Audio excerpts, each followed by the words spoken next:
لا حول ولا قوة إلا بالله العلي العظيم. أعوذ بالله من الشيطان اللعين الرجيم. بسم الله الرحمن الرحيم. الحمد لله رب العالمين. الصلاة والسلام والتحية والإكرام على أشرف الأنبياء والمرسلين مولانا ومولى الثقلين جد الحسن والحسين أبي القاسم المصطفى محمد.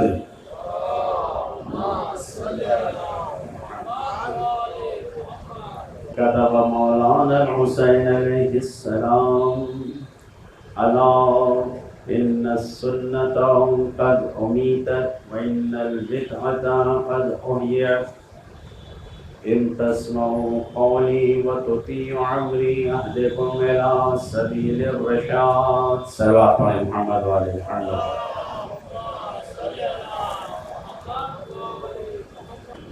یقیناً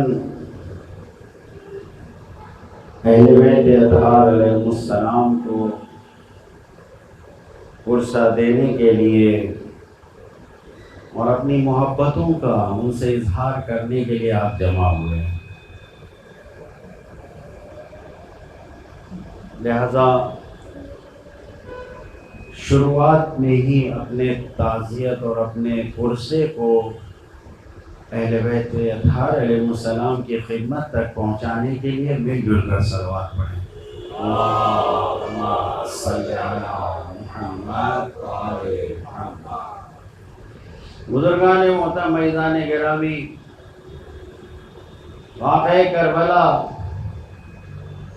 ایک دن کا واقعہ سن 61 ہجری کا واقعہ ہے. آخر کیا وجہ ہے کہ 1400 سال ہونے کو آئے لیکن یہ واقعہ زندہ ہے؟ کیوں زندہ ہے یہ واقعہ؟ کیا وجہ ہے؟ اگر یہ کہا جائے کہ کیونکہ وہاں پر مظلوموں کو قتل کیا گیا اس لیے یہ واقعہ زندہ ہے، تو تاریخ انسانیت میں، تاریخ بشریت میں اگر دیکھا جائے تو نہ جانے کتنے مظلوم مارے گئے ہیں، شہید کیے گئے ہیں، نبیوں کو شہید کیا گیا ہے. تو صرف یہ بات کہ مظلوم ہے، مظلومیت ہے، صرف یہ وجہ نہیں ہو سکتی. کیا وجہ ہے کہ یہ واقعہ کربلا آج تک زندہ ہے، آج تک باقی ہے اور اس میں کوئی کمی نہیں آئی ہے؟ اور ہر عزادار ایسے جیسے اپنی عمر کی منزلوں کو، زینوں کو طے کرتا جاتا ہے، ویسے ویسے یہ محسوس کرتا ہے کہ ہر سال محرم نیا ہے، ہر سال ایک غم نیا ہے، ایک تازگی ہوتی ہے. اپنی محبتوں کو اپنے امام سے ہمیشہ جیسے ہی محرم کا چاند نمودار ہوتا ہے اس کو انسان یہ سمجھتا ہے کہ یہ محبت نئی ہے، یہ محبت تازہ ہے، یہ محبت قریب ہے. آخر وجہ کیا ہے؟ ائمہ معصومین علیہ السلام کے فرمائشات جو ہیں اس سلسلے میں اگر دیکھا جائے تو کربلا کے میدان سے متعلق جو گفتگو ہے ان چیزوں میں اتنی زیادہ تاکید کیوں ہے؟ کربلا کے بارے میں اتنا زیادہ مثلاً زیارت کی اتنی تاکید کیوں کی گئی ہے؟ ممکن ہے چند گوشے آپ کی خدمت میں، چند باتیں توجہ کے طور پر شاید کہ جواب خود بخود مل جائے کہ آخر واقع کربلا اتنا زندہ کیوں ہے.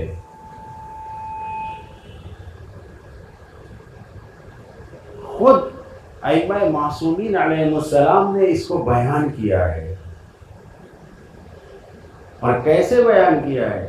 قرآن مجید کی آیت ہے: ان المتقین فی جنات و نہر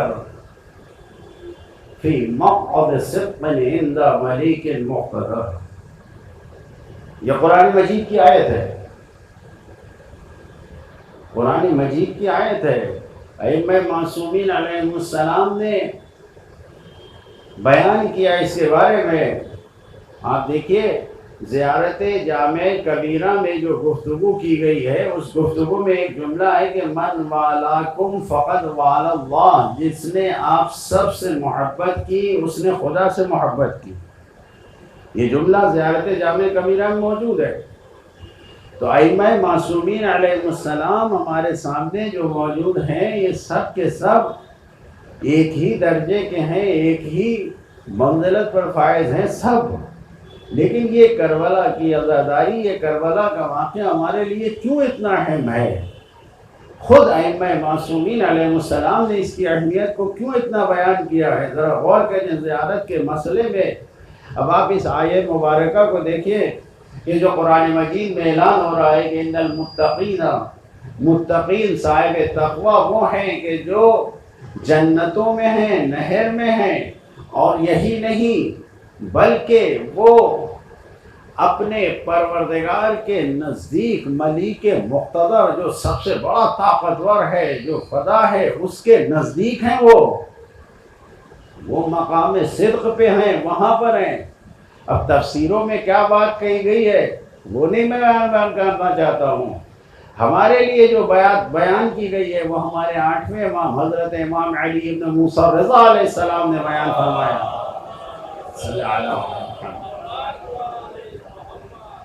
امام فرماتے ہیں، غور فرمائیے، فرماتے ہیں کہ من زار الحسین ابن علی عارفا بحقہ، جو بھی حسین ابن علی کی زیارت کرے گا ان کے حق کو پہچانتے ہوئے، جو بھی ان کی زیارت کو جائے گا. زائر کی فضیلت کو دیکھیں، کامل الزیارت میں، یہ کامل الزیارات جو کتاب ہے یہ ابن قولوہ قمی کی لکھی ہوئی بڑی معتبر کتاب ہے. اس کی ساری روایتیں بڑی معتبر ہیں اور اس میں جو فضائل زیارتوں کے بیان کیے گئے ہیں، بالخصوص کربلا کی زیارتوں کے فضائل، کہ اگر ان زیارتوں کے فضائل انسان غور کرے اور 2-4 بار پڑھ لے تو کوئی نظر نہیں آئے گا. پھر سب کربلا میں جانا چاہیں گے کہ وہیں پر جا کے محرم کریں، وہیں عاشورہ کریں. بہرحال اسی کتاب میں یہ روایت ہے کہ امام فرما رہے ہیں من زار الحسین، جس نے بھی امام حسین علیہ السلام کی زیارت کیا، جس نے زیارت کیا امام کی، فَكَانَ مُحْدِثِ اللَّهِ فَوْقَ عَرْشِهِ، یہ زائر وہ ہے کہ جو اللہ تعالیٰ سے فوق عرش ہی، عرش کے اوپر پروردگار عالم سے گفتگو کرنے والا ہے. غور کر رہے ہیں؟ جو بھی زائر امام حسین ہے، جو امام حسین کی زیارت کے لیے آگے بڑھ رہا ہے، وہ کانا محدثی، وہ اللہ سے گفتگو کر رہا ہے فوق عرش ہی. ثم قرأ هذه الآیہ، پھر امام نے اس آیت کو پڑھا ہے کہ ان المتقین فی جنات ونہر عند ملیک مقتدر فی مقعد صدق عند ملیک مقتدر. ہمارے 8ویں امام بیان کر رہے ہیں. یہ نہیں میں کہہ رہا ہوں کہ متقی و پرہیزگار کو امام نے بیان کیا ہو، امام نے کچھ نہیں بیان کیا ہے. امام نے یہ فرمایا، امام فرما رہے ہیں کہ جو بھی حسین کا زائر ہے، جو ان کی زیارت کو، ان کے حق کو پہچانتے ہوئے ان کی زیارت کے لیے جا رہا ہے، وہ اپنے پروردگار عالم سے گفتگو کر رہا ہے فوق عرش ہی، اس کے عرش کے اوپر. اور اس کے بعد اس آیت کو پڑھ کے بتایا. معلوم کیا ہوا؟ معلوم یہ ہوا کہ جو حسین کی زیارت کے لیے جا رہا ہے وہ پروردگار کے نزدیک، وہ مقام جو قرب پروردگار ہے، پروردگار سے نزدیک ہے، اس جگہ پر وہ ظاہر نظر آ رہا ہے. ایک صلوات پڑھے محمد و آل محمد.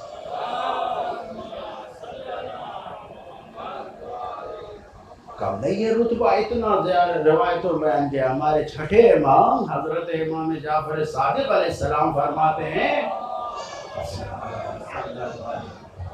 شاہ فرماتے ہیں کہ جس وقت کوئی زائر زیارت حسینی کے لیے، دیکھیے زیارت حسینی کے لیے جانا، ہم اتنی دور ہیں کیسے جائیں؟ انسان کی نیت ایسی ہونی چاہیے. میں اس روایت سے پہلے یہ بات آپ کے ذہنوں میں ڈالنا چاہتا ہوں کہ ایک عظیم عالم گزرے ہیں، بہت زبردست خطیب تھے، شیخ جعفر شستری. شیخ جعفر شستری کا کہنا یہ ہے کہ جتنے فضائل، یہ ان کا کہنا ہے، انہوں نے بیان کیا ہے، اور کہاں سے بیان کیا مجھے نہیں معلوم، لیکن بات بہت اچھی ہے، بڑی قیمتی ہے، کہ جس میں انہوں نے یہ فرمایا ہے کہ جہاں بھی جتنے بھی فضائل حسین کے زائرین کے لیے، حسین کی زیارت کے لیے کربلا میں ہیں، وہ سارے فضائل جس جگہ حسینی خیمہ بن جاتا ہے وہاں کے لیے بھی ہے. کم نہ سمجھیں اس کو. یہ جو آپ نے یہاں عزاداری کا اہتمام کیا ہے، یہ جو پورا جو بنا کے رکھا ہے، اس طریقے سے انسان کی نیت پاکیزہ ہونی چاہیے، انسان کا دل پاک و طیب و طاہر ہونا چاہیے. اگر انسان کی نیت پاکیزہ ہے، دل پاک و پاکیزہ ہے، تو جو بھی بزم حسینی میں آ رہا ہے، چاہے کہیں پر بھی جائے، جہاں پر بھی یہ فرش عزا کا اہتمام ہے، جہاں پر بھی یہ عزاداری کا اہتمام ہے، انسان اپنے دل کو یہ سوچ کر کچھ بھی نہ کرے، صرف یہ سوچ کے جائے کہ یہ کربلا کا حصہ ہے، جہاں یہ ذکر ہو رہا ہے یہ کربلا کا حصہ ہے، اس کی عظمت ہے. جب انسان اس نیت سے آئے گا تو شیخ جعفر شستری مرحوم فرماتے ہیں، شک نہ کرو کہ جو کچھ خداوند عالم نے کربلا کے زائرین کے لیے رکھا ہے، کہ جو وہاں جا کے پرسہ دے رہا ہے، اس کا ہی ثواب، وہ سارے ثواب آپ کے لیے بھی ہیں کہ جو فرش عزا کے اہتمام میں، فرش عزا پر اس عزاداری کے اہتمام میں جمع ہے. اس میں شک نہ کرے. ان کا کہنا ہے. ایک صلوات پڑھیں محمد وآل محمد. توجہ فرما رہے ہیں، امام فرما رہے ہیں، ہمارے چھٹے امام فرما رہے ہیں کہ جب زائر امام کی زیارت کے لیے جاتا ہے، کربلا میں ان کی زیارت کے لیے جاتا ہے، تو جیسے ہی زیارت کے لیے جاتا ہے، استقبل 4,000 من الملائکہ، 4,000 فرشتے بڑھ کر اس کا استقبال کرتے ہیں. جب کوئی زیارت کے لیے جاتا ہے تو 4,000 فرشتے اس کا استقبال کرتے ہیں. اور یہی نہیں بھئی، استقبال کیسے ہوتا ہے؟ استقبال کر کے چھوڑ کے آدمی چلا نہیں جاتا ہے. بھئی دنیا میں ہم لوگوں کا دستور کیا ہے؟ کتنی خوشی ہوتی ہے، سوچیں کہ جب ہم زیارت کے لیے جاتے ہیں 4,000 فرشتے ہمارا استقبال کریں. ایک معمولی سا انسان اگر کوئی استقبال کرنے کے لیے چاہتا ہے، واقعی دل میں خوشی ہوتی ہے. ابھی میں یہاں پر آیا، جیسے ہی ہم آئے یہاں پر، یہ کے بعد دیگرے تقریباً 10-12 آدمیوں نے استقبال کیا بڑھ کے. ایک حقیر و فقیر انسان ہوں، کوئی وہ نہیں ہے، لیکن میں کہہ رہا ہوں کہ کتنی خوشی ہوتی ہے کہ جب کوئی بڑھ کے کسی کا استقبال کرتا ہے.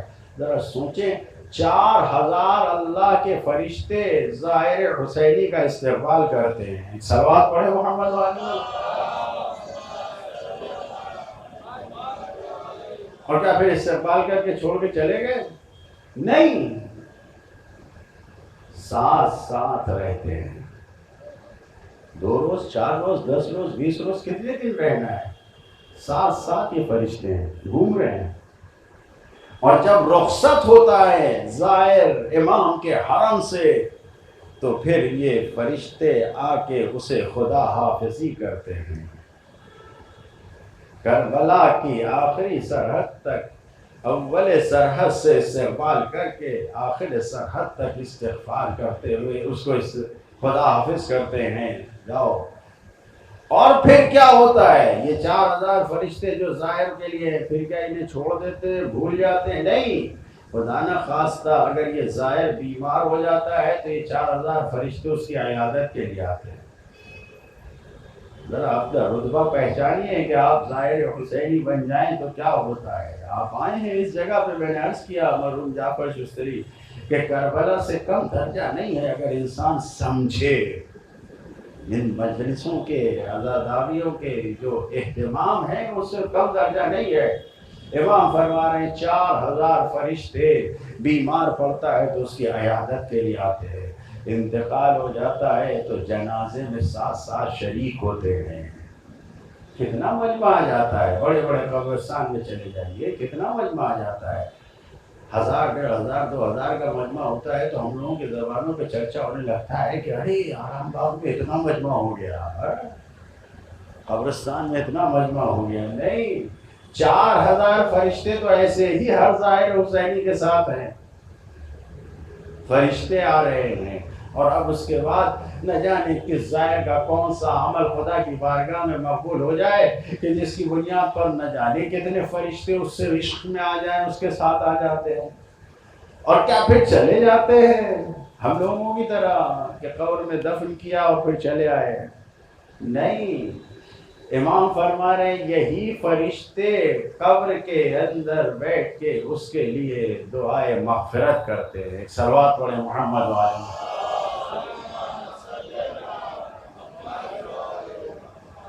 یہ عظمت بیان کی گئی ہے زیارت کی، کتنی عظمت بیان کی جا رہی زیارت کی۔ امام فرماتے ہیں چھٹے امام کہ جیسے ہی کوئی ظاہر حسین کا دم نکلتا ہے تحضر فاطمہ سلام اللہ علیہا عنده، بی بی شہزادی اس کے قریب حاضر ہو جاتی ہیں، یعنی اس کے لیے استغفار کرتی ہیں، اس کی قبر تک جا کے اس کے لیے استغفار کرتی ہیں۔ کون؟ جو ظاہر حسینی ہے، جو حسین کی زیارت کرنے والا ہے، اس کے لیے استغفار کرتی ہیں۔ کتنے فضائل بیان کیے گئے ہیں، کتنی روایتیں بیان کی گئی ہیں۔ یہ فضیلتیں، یہ روایتیں جو اہل بیت کے چاہنے والے ہیں، جو حسینی ہیں، جب ان تک معلوم ہو یا نہ ہو، وہ خود بخود کربلا کو زندہ رکھنے کے لیے کافی ہیں۔ صلوات پڑھے محمد والے۔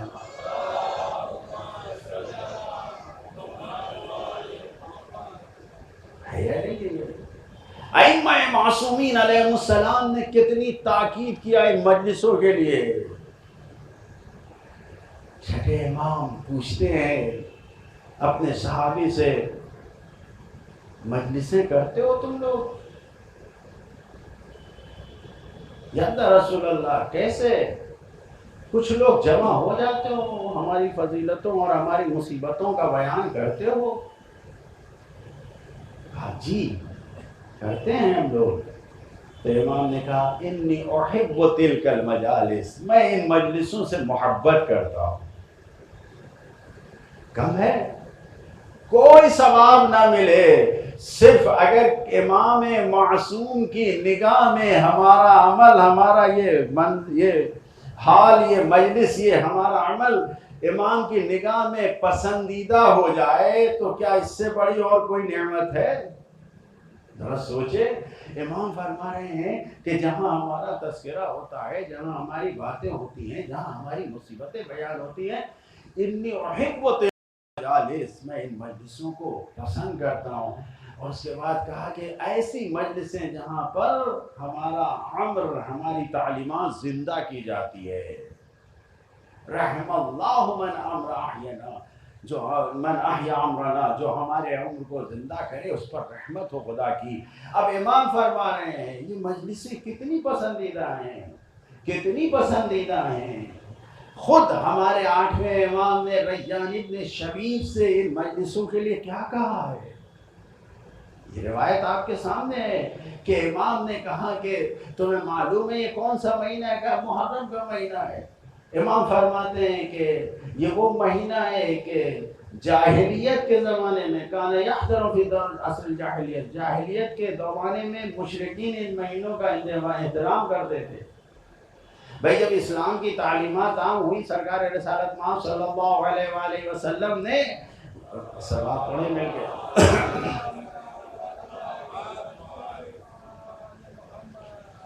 جب تعلیمات کو عام کیا تو 3 طرح کی تعلیمات سامنے آئیں، 3 طرح کی۔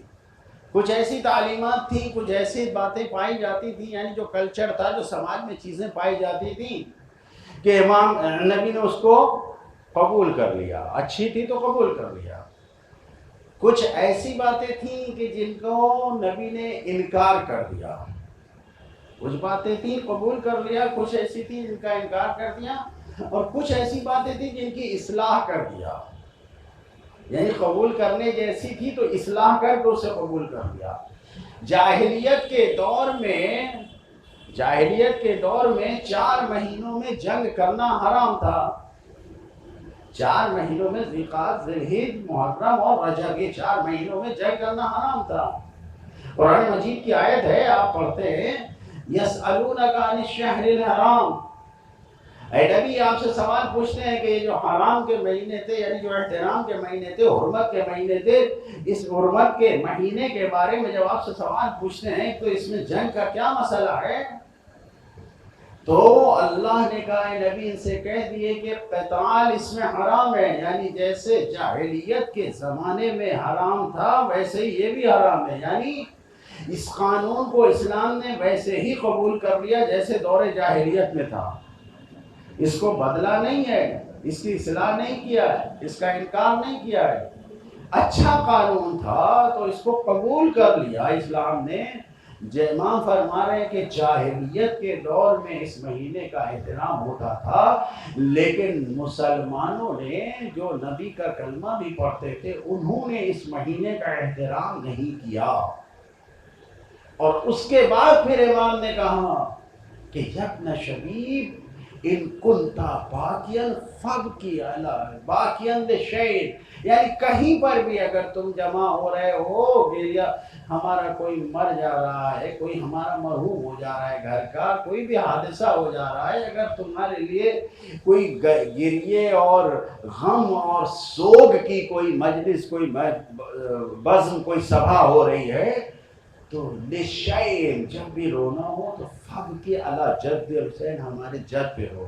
یعنی اہتمام اتنا ہے، یہ مجلسوں کا اہتمام نہیں تو اور کیا ہے کہ جب بھی تمہیں تذکرہ کرنا ہو، جب بھی اپنے غم کا تذکرہ کرنا ہو، اپنے مرنے والے کا تذکرہ کرنا ہو، کوئی بھی مجلس ہو رہی ہو، کوئی بھی ہو، تو اس میں کوئی اور چیز نہیں، گریا کرو، رو، اگر تذکرہ کرو ان مجلسوں میں تو کس کا؟ ہمارے جد حسین کا.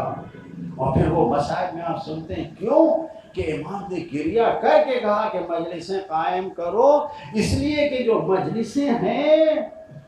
مجلسیں ہیں امام حسین کے لیے وہ یوں ہیں کہ فَإِنَّهُ ذُبِحَ كَمَا ذُبِحَ الْكَبْشُ، ہمارے جد کو ایسے ذبح کیا گیا جیسے حیوان کو ذبح کیا جاتا.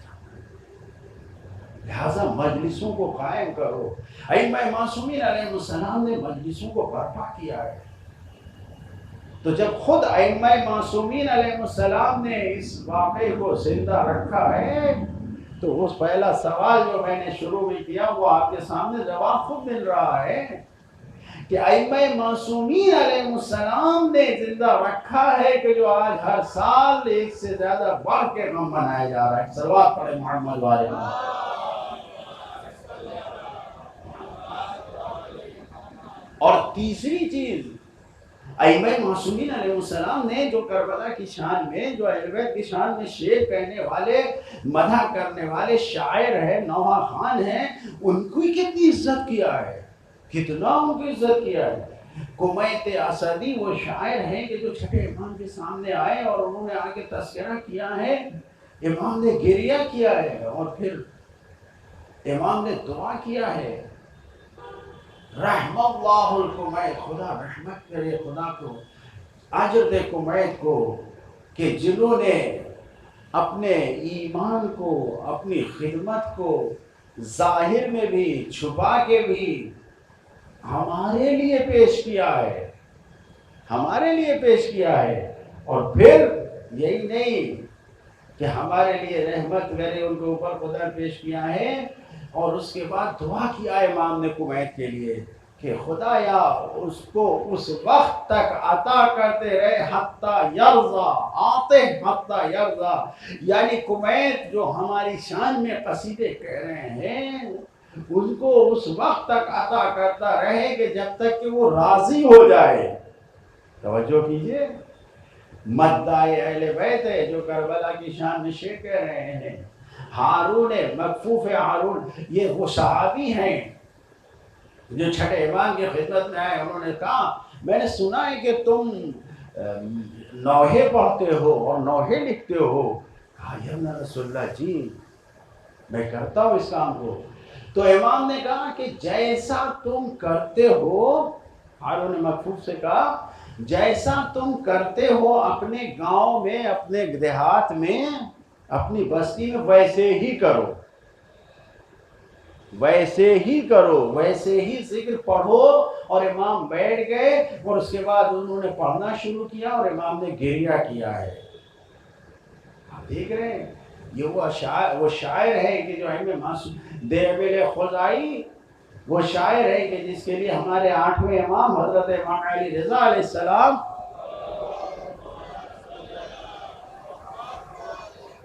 انہوں نے بلا کے، وہ خوزستان کے رہنے والے تھے، جب وہاں پہنچے مدینے میں تو انہوں نے کہا تم نے شعر کہا ہے، وہ شعر سناؤ۔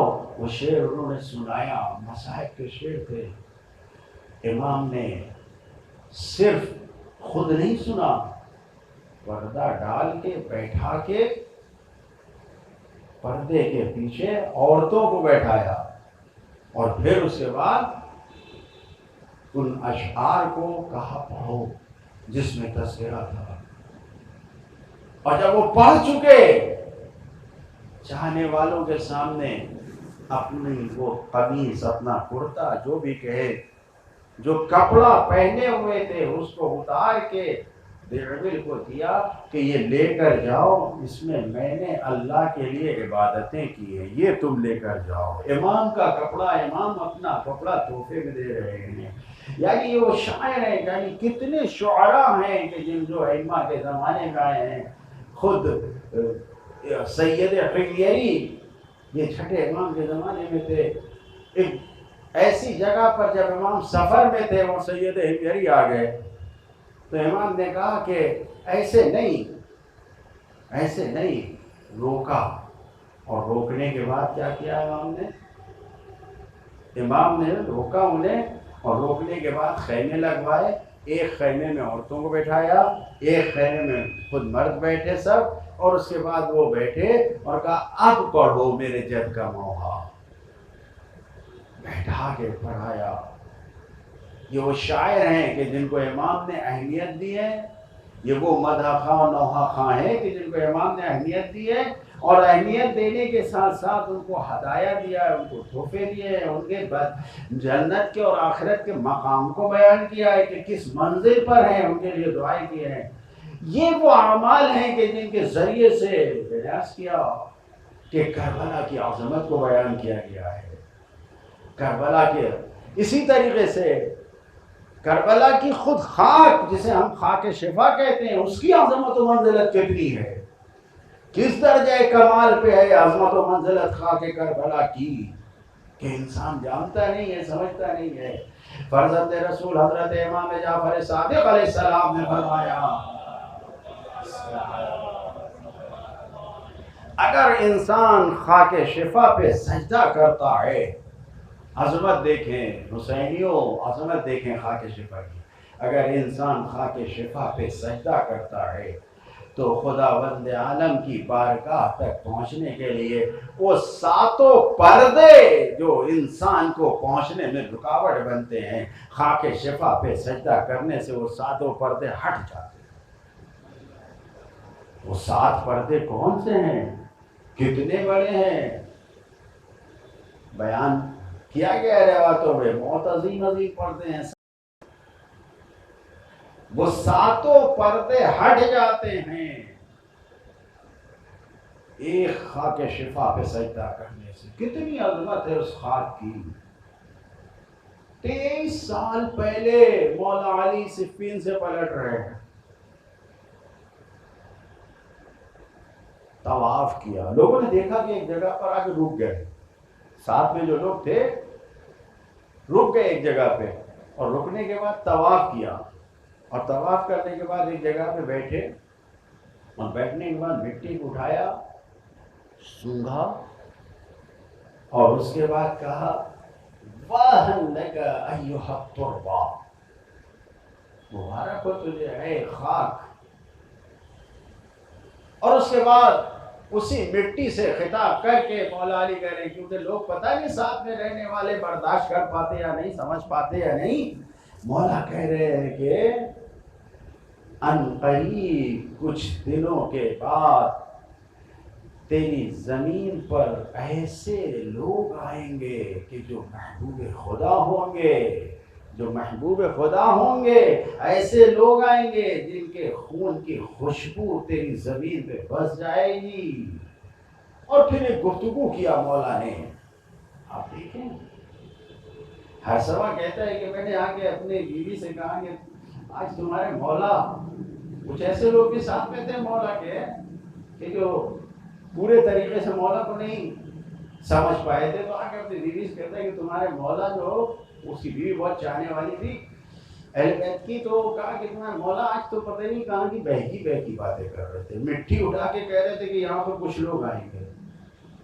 وہ کہتے ہیں کہ جب ابن زیاد کا پورا لشکر پہنچے گا تو مجھے یاد آیا کہ علی نے 23 سال پہلے اس جگہ پہ کہا تھا یہاں خون بہا جائے گا، اور مجھے آج دکھ رہا ہے کہ خون بہے گا۔ کیا عظمت ہے خاک کربلا کی، کتنی عظمت ہے، توجہ فرما رہے۔ یہ وہ جگہ ہے کہ جہاں پر جناب آدم سے لے کر آخری نبی تک اس جگہ پر حاضر ہوئے ہیں، اور کسی نہ کسی طریقے سے کربلا کا تذکرہ ان کے ذہن میں ڈالا گیا ہے۔ تو کربلا زندہ ہے، توجہ فرمائیں، تو کربلا زندہ ہے۔ جناب ابراہیم کربلا سے گزر رہے تھے، آپ نے سنا ہوگا اس بات کو، تو ٹھوکر لگی، خدا کی طرف رخ کر کے کہا پروردگارا، کوئی سزا بغیر گناہ کے نہیں ملتی، مجھ سے کیا خطا ہوئی کہ مجھے ٹھوکر لگی اور میرے پیر کے انگوٹھے سے خون آ گیا، بتا دے۔ خلیل اللہ تھے، اللہ سے قریب تھے، گفتگو کرنے والے تھے، کیا وجہ ہے؟ اللہ نے وحی کی، جبریل جاؤ بتا دو، جو آخری نبی آنے والا ہے اس کے نواسے کو یہاں پہ شہید کیا جائے گا۔ میں چاہ رہا تھا کیونکہ میں تم سے، تم ہمارے خلیل ہو، تم خلیل ہو، محبوب ہو، میں چاہ رہا تھا کہ تمہارا خون کے قطرے بھی اس زمین پر ٹپک جائے۔ آدم، ابراہیم، نوح، جتنے انبیاء ہیں، عیسیٰ، موسیٰ، سب اس زمین پر۔ جب یہ سارے فضائل وغیرہ، اب آپ دیکھیے، میں نے جو سوال آپ کی خدمت میں عرض کیا تھا کہ کیوں آخر عظمت کربلا، کیوں کربلا اتنا زیادہ اہمیت کا حامل ہے، کیوں اس طریقے سے کربلا زندہ ہے، تو اب یہ چار باتیں آپ کی خدمت میں عرض کیا، یہ چار باتیں خود جواب دے رہی ہیں یا نہیں جواب دے رہی ہیں کہ ائمہ معصومین علیہ السلام نے اس ذکر کو زندہ رکھا ہے۔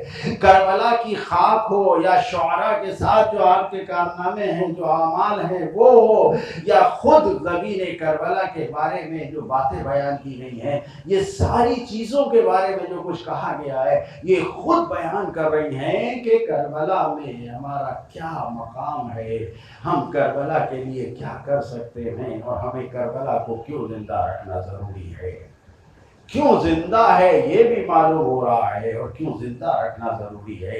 اسی لیے زندہ رکھنا ضروری ہے کہ خود امام رضا علیہ السلام فرماتے ہیں، صلوات پڑھیں محمد علیہ،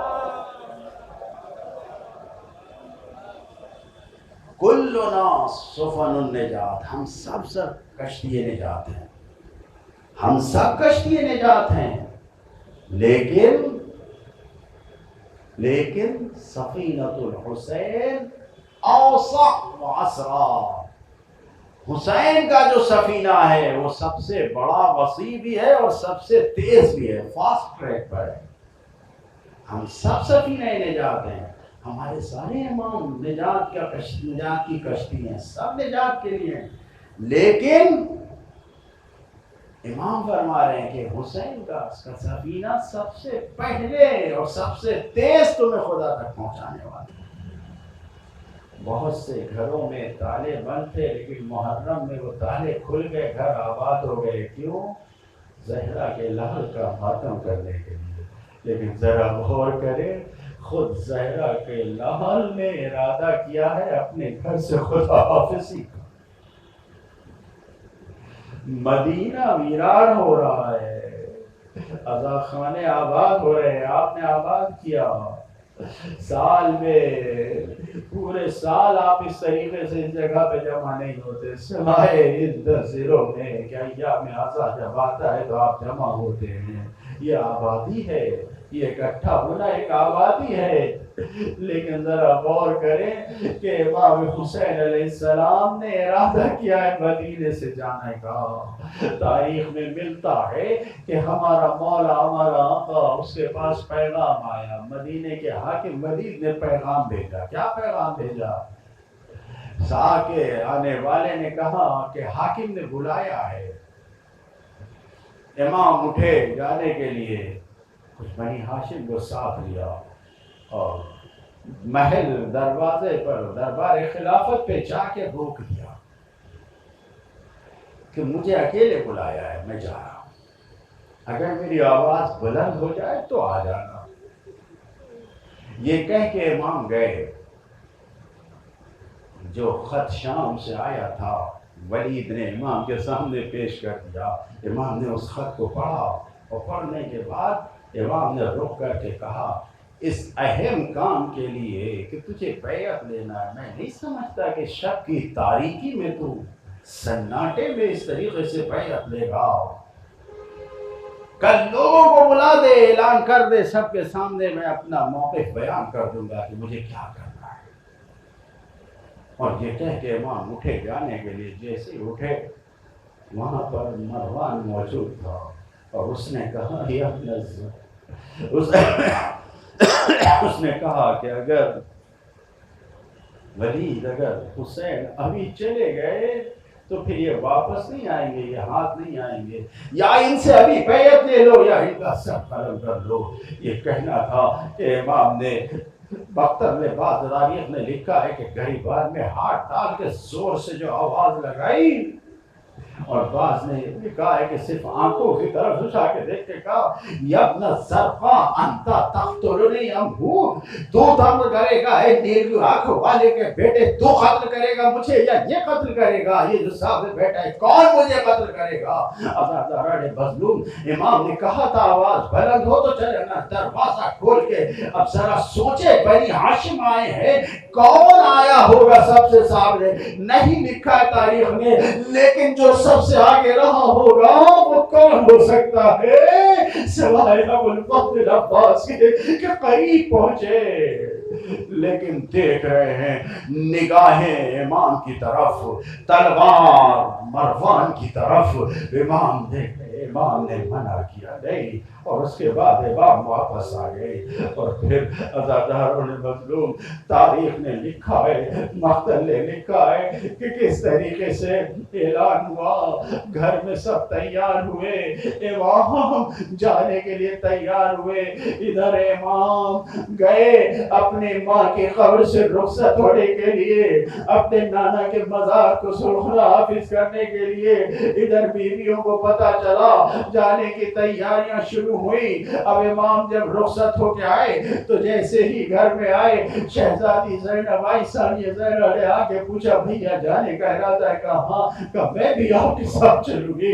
جیسے ہی کہا میں بھی آپ کے ساتھ چلوں گی، کہا عبداللہ تمہارے وارث والد ہیں، ان سے اجازت لو۔ جیسے ہی کہا، عزادارو زینب جانتی تھی امام کے گھرانے کی پروردہ اعلیٰ مسلک پہ بالکل رہنے والی جناب، بلند مسلک جو سرکار کا احکام ہے سب کچھ جانتی ہیں، بالکل سر کو جھکایا، عبداللہ کی خدمت میں آئی اور آ کے دیکھا عبداللہ بیمار ہے، سرانے بیٹھ گئی۔ اور اس کے بعد جیسے ہی شہزادی کی آنکھوں سے آنسو کے قطرے ٹپکے، عبداللہ نے پوچھا دیکھا شہزادی خیر تو ہے؟ کہ آنکھوں میں کہا بھیا جا رہے ہیں، صرف اتنا کہا، جیسے ہی کہا شہزادی اجازت ہے، آپ کو اجازت لینے کی ضرورت نہیں ہے، آپ کو تو میرے آپ کے بابا نے جب میرے حوالے کیا تھا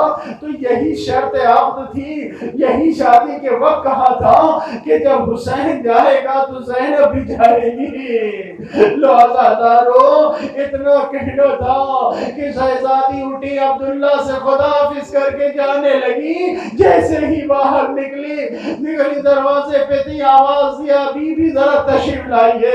ارے جناب زینب کو شک ہوا، اب کیا ہوا، کہیں ایسا تو نہیں کہ عبداللہ روکیں گے، نہیں، کیا بی بی ادھر آئیے۔ اور اس کے بعد کہا ارے ان دونوں شہزادوں کو لے کر جائیے اور وہ محبت کو لے کر جائیے شہزادی، اگر کوئی ایسا برا وقت حسین پر آ جائے تو بھیا کے بچوں سے پہلے اپنے بچوں کو قربان کر دیجیے گا۔ روزادارو، تختہ نے لکھا ہے کہ سب آئے، سب جمع ہوئے، اب بنی ہاشم نے دھیر رکھا تھا، ایک ایک بیوی نکل کے آ رہی تھی، آقا مولا کرسی پہ بیٹھے ہوئے ہیں، مہر ماریاں سجی ہوئی ہیں، سوار کرایا جا رہا ہے، ایک ایک کو سوار کیا جا رہا ہے۔ وہ وقت بھی آیا کہ جناب عباس آگے بڑھے اور اس کے بعد کہا دور ہو جاؤ، ہٹ جاؤ، جیسے ہی یہ کہا ہٹ جاؤ تو مختر کا لکھنے والا کہتا ہے کہ اب یہ کون آ گیا، میں تو دور سے کھڑا دیکھ رہا تھا کہ جس کے لیے اتنا اہتمام کیا جا رہا ہے، لو عزادارو اہتمام دیکھو، ارے دو زانو جوڑ کے عباس زمین پہ بیٹھے، اکبر نے سہارا دیا اور اس کے بعد علی کی لاڈلی جسے سوار کیا گیا، اب جب سب سوار ہو گئے تو حسین نے آواز دیا سیدی سیدی ہے میرے سردار، ہمیں عباس کو آواز دیا، جیسے ہی کہا سیدی لبیک لبیک، آواز آئی جہاں، کہا قدم لی جوادی، میرے گھوڑے کو لے آؤ۔ اللہ اللہ، عزادارو امام حسین کا گھوڑا لے کر عباس آئے اور جیسے ہی لے آئے حسین سوار ہوئے۔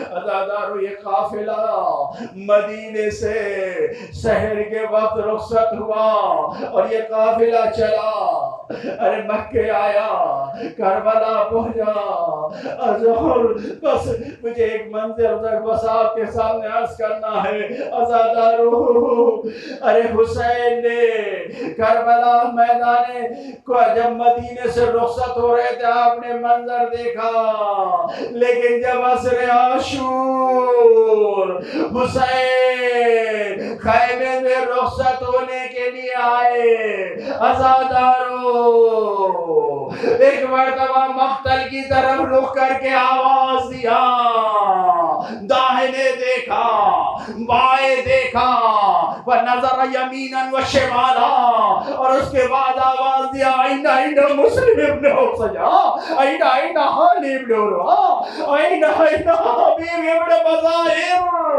حسین کا دل پھٹایا، ارے اپنے صحابیوں کو یاد کیا اور پھر آواز دیا یا بطال السماء یا فرسان الحیجا مالی انادیکم فلا تجیبونی۔ ارے ذرا تصور کیجئے، مدینے میں حسین نے آواز نہیں دی تھی، لیکن عباس بغیر آواز کے تیزی سے بڑھ کے پہنچ گئے تھے مدد کے لیے، اب حسین آواز دے رہے ہیں اے میرے شیرو، اے میرے بہادرو، تمہیں کیا ہو گیا ہے، فلا تجیبونی، مجھے جواب نہیں دیتے۔